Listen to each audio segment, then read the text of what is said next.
What's up everyone? Welcome back to the channel. Welcome back to the Wainscot series. Yes, this is still going on. I did not quit. It's just there's this weird stuff that my kids like. It's like food or something like that. I have to go like get this stuff, and then actually I gotta go get this other stuff that my wife likes. It's called money. Have to get that first, then go get the food and bring it all back here. It's this big thing. So it's taking me some time to do it on the weekends. I'm just kidding. My wife doesn't. I don't want to give you the wrong impression of my wife. She's not like some money hungry, but just stop asking me all these questions, man. I'm gonna go ahead and build this thing right now in front of you, and what you're about to see is actual speed. I didn't speed this video up or anything. I just don't usually like to work this fast in someone's house because they're probably not gonna want to pay me for the hours I quote them. So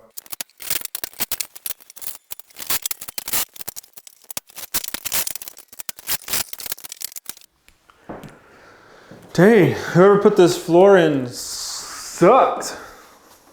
Look at this. Oh yeah, it was me. Dang it. No, actually, that's crazy. I didn't know how uneven this was, so I put a straight edge on it.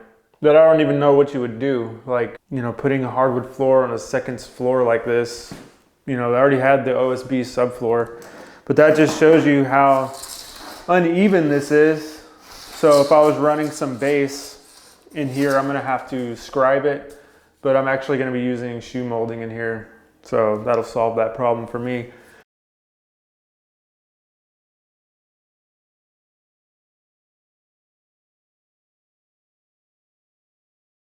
So I'll go ahead and slow down to normal man working speed again, but this thing is coming together nicely, and it's those little tips and tricks that I've shared with you throughout this series that really make a difference. But I was thinking about probably the biggest thing that's helped me in my career as far as getting just perfect results, perfect miters, perfect copes. I think the biggest thing for me personally was always that and once I got that, I was on another level. So hopefully that helps you out. So we got another nice looking unit right here, and over here is the seam that's going to be behind the door there, and I just used 3 pocket holes and some glue to get that thing going nicely so it's not going to separate on me over time. Little ingrain to ingrain there, but I did get some questions on whether or not I should be using glue here at these joints, and I never have, and I never had any problems with it.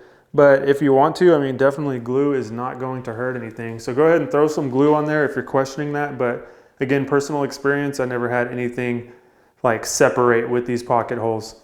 This one's gonna be, again, a little bit tricky. If I just push everything that way, I need to be tight up against that door. The next unit can hide any slight gap I have over here on this right side. So my goal is to have a tight fit against that door and beyond the laser line.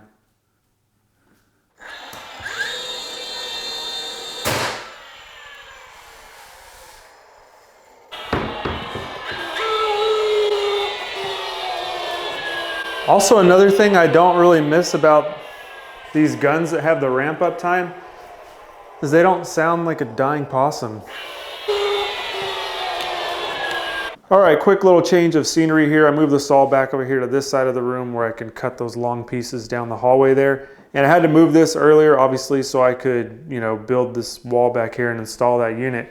Now, the next thing on our to-do list is to go ahead and build the unit for around this window. The only problem with this, as far as the video is concerned, is with all that light from outside, it makes it real dark in here. So please just bear with me on the lighting. I'm gonna try to set it up at angles where you can see what's going on, but I'll do my best. So thanks for hanging in there with me, and let's get right on this wall. This thing is still not installed, and I can still take it out.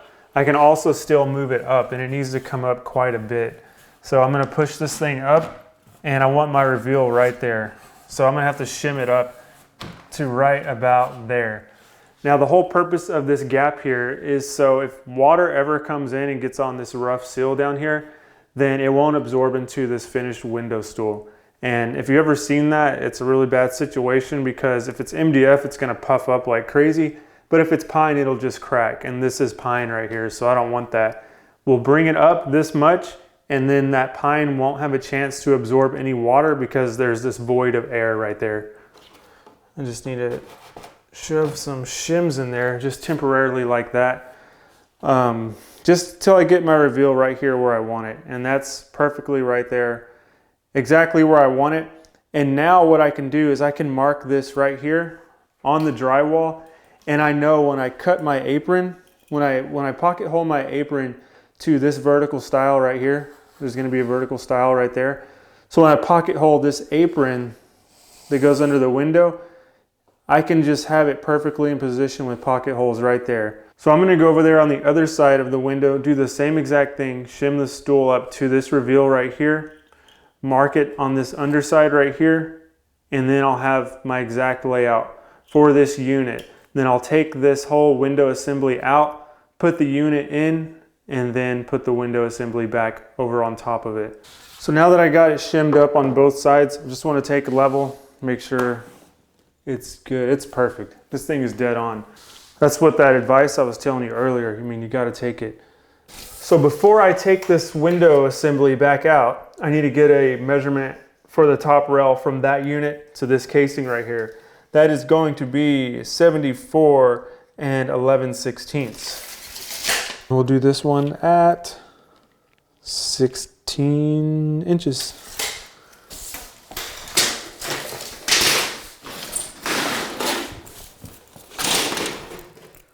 Do 166.5. That's a half for you metric guys.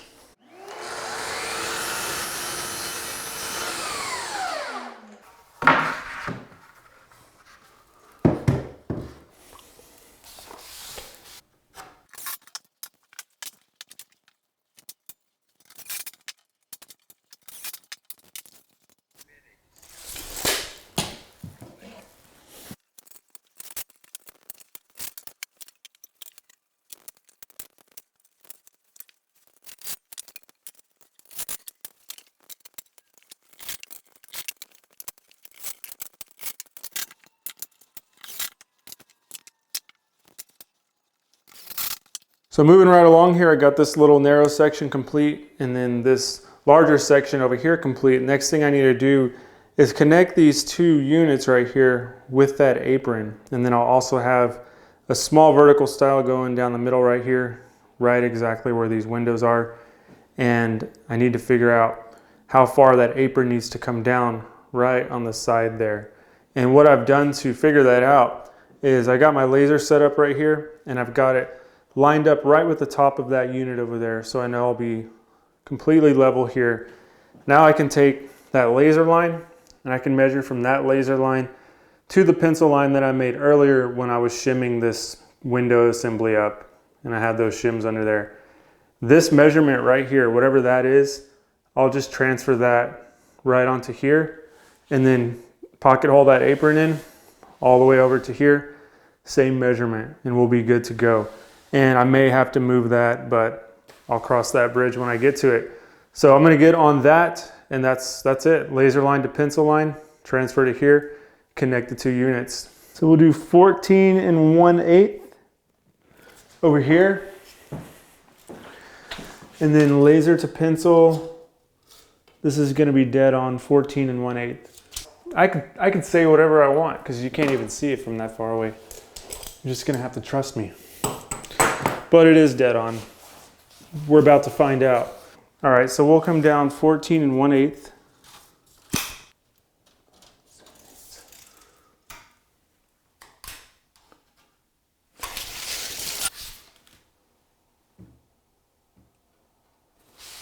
So I made this thing tight enough where it would do a pinch fit for me, so I don't have to sit there and fight with it. Sweet deal, pickle.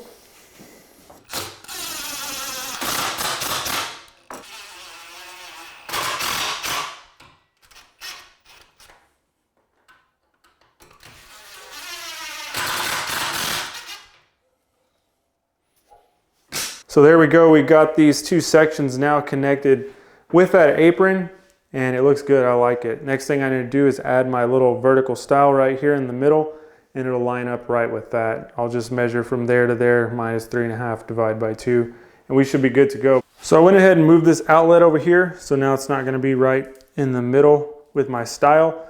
And obviously to move this over here, I had to cut out this rectangular shape. And I have this one right here that I just cut out from there. And this will actually fit right there. So I'm gonna go ahead and patch that up, just put it back there. And I have a little trick I can show you how you can patch this up. There's another way you could do this called a California patch, but I don't have any like spare drywall on me, so I'm just gonna use this. I wanna patch this one up because it is an exterior wall and it'll just be more insulated. Probably not a big deal, but I have the block, so I'll go ahead and patch it.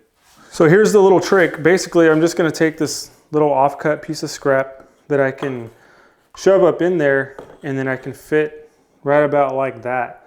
And then I'm gonna take 2 drywall screws and just screw it in, and then it'll be set back there. So then I can just go ahead and attach that block to this. This is kind of like a backer board, so this can just lay up against it. So to get this little block back there without dropping it, I'm just gonna put a little screw right here that I can hold. So I'll be able to now hold that, shove it up in there, and then screw through the drywall. Probably just hold it with my hand right here.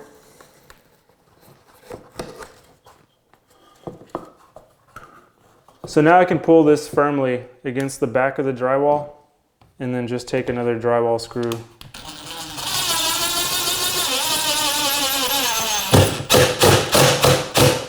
Sink that one in.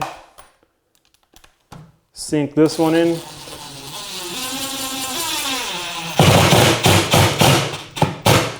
Remove this one. And then now our patch has something to lean against. All right, there we go. We are ready to install this. All the obstacles have been taken care of, and this is an exciting moment. I'm gonna pop this thing in here. And then once I get it lined up with the laser line, I'll take this laser down, and then I'll set you guys back on the tripod.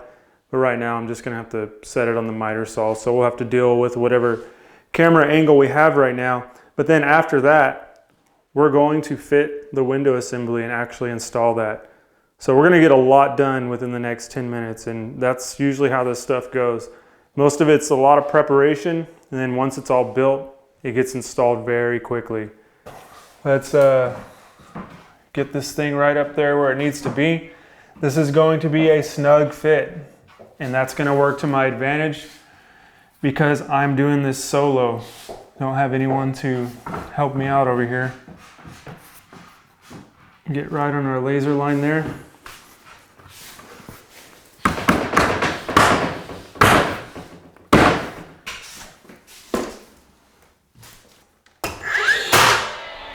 So now that's held up.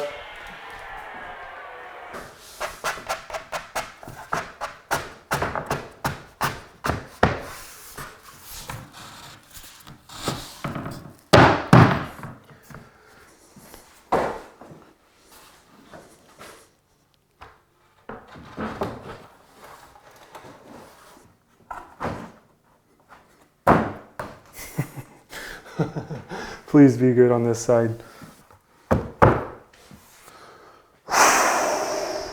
It's gonna work. This is exactly what I wanted to see. Sometimes I get it right, and this is one of those times. So before I actually send this thing home and shoot this whole section here, I need to put the shims back there because while this is supported somewhat by the apron, it's not gonna be supported in the back. So I'll just stack up some shims that equal the height of the apron, and we are good to go.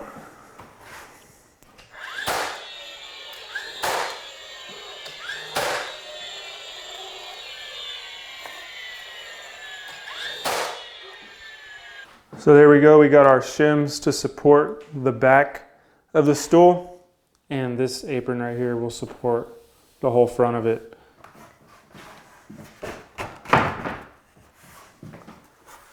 Man, this looks like a different room. It really does. I am super happy with this wall. I thought this was gonna be kind of the weird, wacky wall, but I honestly think it's my favorite part of the room now. It's weird how that works. But I'm gonna go ahead and pop a couple of nails in this. Oh, one other thing too. You'll notice the bottom rail on this is a 1x6. That's all I had as far as long pieces. So that little tiny section there, that will be covered by the base. I'll just put in a larger filler strip down here so the base has something like to rest against, because I'm gonna have to put a small one under there. But other than that, like from here up, you're gonna see all the same thing that won't ever be seen.